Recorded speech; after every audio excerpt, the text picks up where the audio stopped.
नमस्कार। न्यूज पंजाब हरियाणा हिमाचल में आज हमारे साथ है खास मेहमान। हाल ही के दिनों में सब इंस्पेक्टर हरजीत सिंह की सर्जरी को लीड करने वाले पीजीआई से डॉक्टर रमेश शर्मा। रमेश शर्मा जी, सबसे पहले तो आपका न्यूज पंजाब हरियाणा हिमाचल में बहुत बहुत स्वागत है। धन्यवाद ललित जी, आपको भी गुड मॉर्निंग। डॉक्टर साहब, मेरा पहला सवाल है, सर जो ये सर्जरी हुई है, अगर हम सर्जरी की बात करें, क्योंकि आप करीबन 3 दशक से सर्जरीज कर रहे हैं, कितनी रेयर सर्जरी इस सर्जरी को आप मानते हैं? देखिए ललित जी, ये तो आप भी मानेंगे कि ऐसा नहीं है कि ऐसी सर्जरी पीजीआई में पहली बार हो रही है। ये हमारे प्रायः होती ही रहती है इस किस्म की सर्जरी, स्पेशली जो हार्वेस्टिंग सीजन होता है उसमें लोगों को टोका मशीन से कट होते रहते हैं और हम रीइम्प्लांट करते रहते हैं। मैं कहूँगा कि ऑन एन एवरेज महीने में 2 या 3 केसेस तो रीइम्प्लांटेशन के होते ही हैं हमारे यहाँ पर।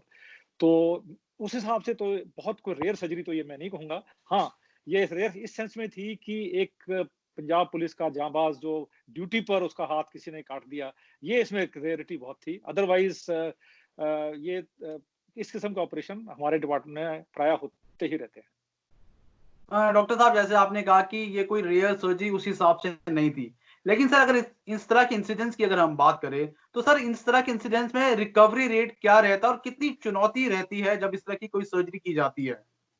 ये आपका सवाल बहुत ही उपयुक्त है। देखिए, जब भी हम ये सर्जरी करते हैं, तो उसमें हमारा एक पहला उद्देश्य ये होता है कि वो जो हाथ या जो भी अंग कट गया है, वो ज़िंदा रहे, सर्वाइव करे। ये एक पहला एम है, जो कि इसमें हमने अचीव कर लिया है। और दूसरा एम ये है कि जो चीज़ अब ज़िंदा रह गई है, उसको पूरी तरह से काम करने लायक भी होना चाहिए। उसके लिए हमें काफ़ी मेहनत करनी पड़ती है, डॉक्टर्स को भी और पेशेंट को भी, क्योंकि जो आपने नसें और जो मांसपेशियाँ जोड़ी हैं, उनको पूरी तरह से क्रियान्वित होने के लिए बहुत परिश्रम की ज़रूरत होती है और अगले 4-5 महीने का समय काफ़ी एक्टिव होना पड़ेगा दोनों लोगों को, पेशेंट को भी और डॉक्टर्स की टीम को भी। यदि ये सारा कुछ सुचारू रूप से चलता है, तो मेरे विचार से तकरीबन 90% फंक्शन जो है हाथ का, वो वापस आ जाना चाहिए। तो सर अगर हम कहें कि वापस जो ये सर्जरी, इस तरह की सर्जरी की जाती है, उसमें बैक टू नॉर्मल लाइफ है, वो पेशेंट आ जाता है। थोड़ा समय लगता है, लेकिन ऑलमोस्ट आ जाता है। ऐसा तो नहीं होगा कि जैसे पहले थे पूरी तरह 100% तो नहीं होता, बट प्रैक्टिकली वो 100% ही है।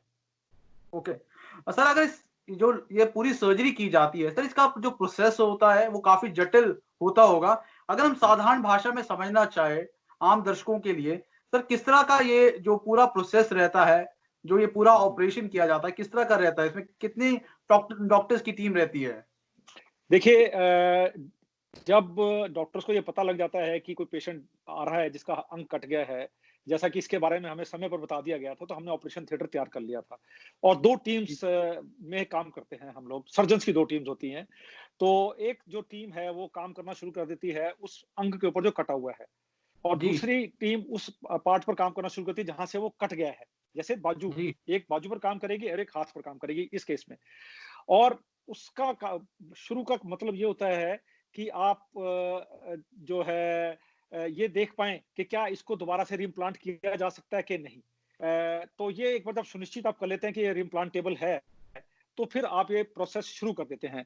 और वो प्रोसेस में क्या है कि आपको जितने पार्ट कटे हैं, उन सबको जोड़ना है। जैसे हड्डी से हड्डी को जोड़ना है, मांसपेशियों को मांसपेशियों से जोड़ना है, खून की नली को खून की नली से जोड़ना है और जो नर्व्स हैं, जो कि इलेक्ट्रिक इम्पल्स क्रिएट करती हैं, उनको उनसे जोड़ना है।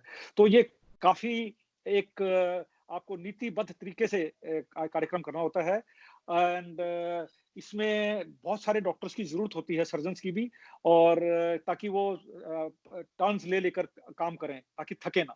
और दूसरा सर्जन्स के अलावा जो बहुत ज़रूरी बात मैं बताना चाहूँगा वो ये है कि जो हमारे जी। डॉक्टर्स एनेस्थीसिया देते हैं, उनका भी बहुत ज़्यादा इम्पोर्टेंट रोल होता है। किसी पेशेंट को 8 या 10 घंटे एनेस्थीसिया देकर रखना एक बहुत बड़ी कला है। और हमें ये भी नहीं भूलना चाहिए कि इस काम में हमारी जो नर्सेज़ हैं, उनका बहुत उत्तम योगदान होता है। ऐसे ही जो ओटी के टेक्निकल स्टाफ हैं, जो कि सारा कुछ करने में हमारी मदद कर रहे हैं, उन सबका बहुत रोल है। तो ये ट्रूली एक टीम वर्क है, जिसमें एक व्यक्ति को क्रेडिट देना मेरा ख्याल शायद ठीक नहीं होगा। हमें ये कहना चाहिए कि ये टीम वर्क है और with team work you can succeed. बिल्कुल सर, जो टीम वर्क है उसका रिजल्ट है वो सामने नजर भी आया है। सर मेडिकल साइंस में कहा जाता है कि जो विल पावर है, किसी की विल पावर अगर स्ट्रॉन्ग हो तो बड़ी से बड़ी बीमारी को भी रिकवर है वो किया जाता है। सर जो ये बिल्कुल। पेशेंट था, इस वाले केस में क्या आपको वो चीज़ें देखने को मिली है कि विल पावर आपका क्या एक्सपीरियंस रहा है जब आपने ये वाली सर्जरी की है? ये जो पेशेंट हमारे सब इंस्पेक्टर हरजीत सिंह जो हैं, ये बड़े असाधारण व्यक्ति हैं। ये इनमें जो हिम्मत है उसकी तो आपको दाद देनी ही पड़ेगी। जिस समय वो हमारे पास आए और अब जब तक वो हमारे पास हैं और मेरा ख़्याल है जब ये अब जाने वाले हैं 1-2 दिनों में, इन्होंने जो असाधारण धैर्य और साहस का परिचय दिया है, मेरे को लगता है ये बहुत ही कम देखने में मिलता है और इसीलिए हम बहुत आशावान हैं कि पोस्ट ऑपरेटिवली ये बहुत अच्छा करेंगे और हम आपको शायद भगवान ने चाहा तो 6 महीने बाद बताएँगे कि अब SI Harjeet Singh almost normal काम कर रहे हैं, उस हाथ से भी। डॉक्टर साहब क्योंकि अगर आपकी बात कर रहे हैं, करीबन 3 दशकों से आप रेगुलरली सर्जरीज़ है वो कर रहे हैं। हर सर्जरी एक नया लेसन है वो सिखाती हैं। सर इस केस के साथ कुछ अलग था, कुछ अलग सीखने को मिला और क्या आप लोगों को एक मैसेज देना चाहेंगे कि अगर इस तरह का कोई केस आ जाए, तो प्रिकॉशनरी तौर पर सबसे पहले क्या करना चाहिए? मेरा ख्याल जो सबसे बड़ा लेसन और हम जो मैसेज लोगों को देना चाहेंगे, जो कि एएसआई हरजीत सिंह के समय हुआ, कि यदि कभी एक्सीडेंट हो जाए और हॉस्पिटल को समय पर पता लग जाए और पेशेंट समय के होते-होते ही अस्पताल पहुँच जाता है, तो ये जो सफलता का रेशो है वो काफ़ी बढ़ जाता है। तो समय पर हॉस्पिटल पहुँचना बहुत ज़्यादा आवश्यक है। और दूसरा जो कि इस केस में भी देखा गया था कि जो इनके साथ इनके जो अटेंडेंट्स थे, उन्होंने जो पार्ट कट गया था उसका काफ़ी अच्छे से ख़्याल रखा। उसको उन्होंने साफ एक कपड़े में लपेट लिया, जो कि मॉइस्ट था और उसको फिर एक प्लास्टिक बैग में रैप करके एक और प्लास्टिक बैग में रैप कर दिया, जिसमें कि बर्फ़ के टुकड़े रखे हुए थे ताकि वो ठंडा रहे। इस बात का उन्होंने ख़्याल रखा कि डायरेक्ट बर्फ़ नहीं डालनी हाथ के ऊपर, उस कटे हाथ के ऊपर क्योंकि उससे वो ख़राब हो जाता है। तो जिस ढंग से वो उसको फटाफट हमारे पास ले आए और जिस ढंग से वो उस कटे अंग को भी उन्होंने सुरक्षित रखा, वो बहुत सराहनीय था और उसने हमारे काम को काफ़ी आसान भी कर दिया था और हमारे सफलता का जो रेशो थी, प्रोपोर्शन थी, वो भी काफ़ी बढ़ गई।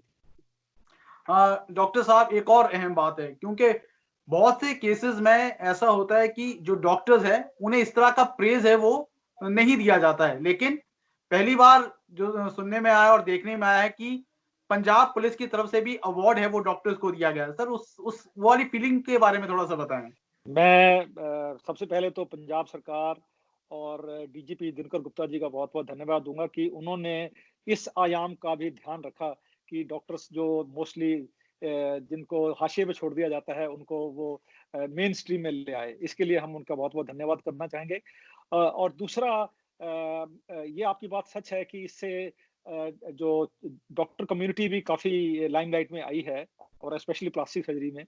प्लास्टिक सर्जरी के बारे में लोगों का मेरा ख्याल है कि जो अ, विचार है थोड़ा बदल जाएगा।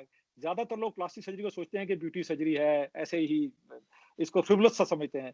बट अब लोगों को ये भी पता लगेगा कि प्लास्टिक सर्जरी का मतलब सिर्फ़ सुंदर बनाना ही नहीं होता, इसका मतलब हम कटे अंगों को भी जोड़ते हैं, कटे हुए दिलों को भी जोड़ते हैं और हम आपको इस काबिल बनाते हैं कि आप समाज में अपना सिर फ़ख्र से उठा के चल सकें दोबारा से। तो यदि ये संदेश चला जाता है कि प्लास्टिक सर्जरी जो है, खाली ब्यूटी सर्जरी नहीं है, ये उसके बियॉन्ड भी है, तो मेरा ख्याल ये बहुत अच्छी बात होगी। डॉक्टर साहब मेरा एक और बड़ा अहम सवाल है आपसे। फिलहाल जिस तरह से ये पूरी बीमारी अभी चल रही है पूरे विश्व भर में, हाँ ये जी। ऐसे समय में जो डॉक्टर्स है उसकी इम्पोर्टेंस है वो काफ़ी ज़्यादा आ रही है और ख़ास तौर पे जो लोग हैं अब डॉक्टर्स को भगवान मान रहे हैं। लेकिन इससे पहले की अगर हम बात करें तो लगातार जो सोसाइटी में डॉक्टर्स की उस तरह से इम्पोर्टेंस है नहीं मानी जाती थी। तो फिलहाल क्या सीखने को मिला है और सर क्या मैसेज आप देना चाहेंगे इस समय में?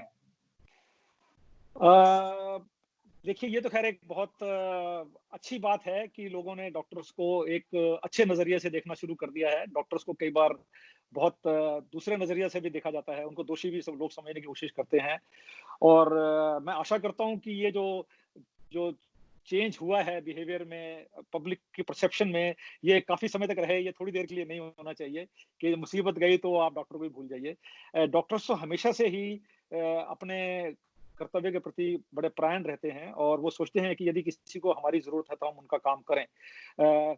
इस कोरोना महामारी से उस हिसाब से मुझे लगता है भारतवर्ष में जो डॉक्टर की छवि है, उसमें तो थोड़ा चेंज आया है और ये बड़ा वेलकम चेंज है और इसके लिए मैं सबको श्रेय देना चाहूँगा हमारे समाज को, हमारे मीडिया को, और मेरे ख्याल सबसे ज़्यादा मैं कहूँगा कि हमारे जो प्रधानमंत्री हैं, उन्होंने भी ये बताने की कोशिश की है कि डॉक्टर्स और पुलिस ये फ़ोर फ्रंट में है और ये आपकी मदद करते हैं। सो उसके लिए हम बहुत धन्यवाद करना चाहूँगा उनका मैं। डॉक्टर साहब मेरा आपसे लास्ट सवाल है। फिलहाल जिस तरह के रिसेंटली जो इंसिडेंट्स अभी थोड़े दिनों पहले जो देश में देखने को मिले थे, जहाँ पर डॉक्टर्स के ऊपर है या फिर पैरामेडिकल स्टाफ के ऊपर है, वो हमले किए जा रहे थे। लेकिन केंद्र सरकार ने जो पॉलिसी लेकर आए हैं, जिसमें अगर इस तरह का कोई हमला होता है तो तुरंत कार्रवाई होगी। ओवरऑल इस सिनेरियो के ऊपर आपका क्या कहना है? ये मेरा ख़्याल है कि ये बहुत ही अच्छी डेवलपमेंट हुई है और ये सिर्फ़ जो परिलक्षित इस बात से नहीं हो सकती कि अभी कानून क्या बना दिया आपने। इसके लिए बहुत ज़रूरी है कि लोगों के मन में अंदर से ये फ़ीलिंग आए कि जो लोग अपनी जान को खतरे में डालकर हमारे सुरक्षा के बारे में सोच रहे हैं, वो स्वार्थी तो नहीं हो सकते। और ये बात डॉक्टरों के लिए भी, पैरामेडिकल स्टाफ के लिए भी, सब स्वास्थ्य कर्मियों के लिए भी, पुलिस वालों के लिए भी और सिक्योरिटी के स्टाफ के लिए भी, या जितने लोग जो एसेंशियल सर्विसेज़ में लगे हुए हैं, जैसे कि मीडिया कर्मी भी, ये सब अपनी सुरक्षा को दाँव पर रखकर ही ये सारे काम कर रहे हैं। तो मेरा ख्याल है, ये हमारे समाज को जितनी जल्दी ये समझ आ जाए कि यदि कोई निस्वार्थ भाव से आपकी सेवा कर रहा है, तो उसको आपको एप्रिशिएट करना चाहिए कि बजाय इसके कि उस पर हमला करें। तो मेरा ख्याल है एक अच्छी डेवलपमेंट हो रही है। बिल्कुल। बहुत-बहुत धन्यवाद डॉक्टर साहब आपका ये समय हमें देने के लिए और उसके साथ-साथ जो आपने सर इनिशिएटिव लिया और पिछले 30 सालों से लगातार जो आप सेवाएँ कर रहे हैं, उस सारी सेवाओं के लिए भी आपका बहुत-बहुत धन्यवाद। थैंक यू डॉक्टर साहब। धन्यवाद। धन्यवाद ललित जी।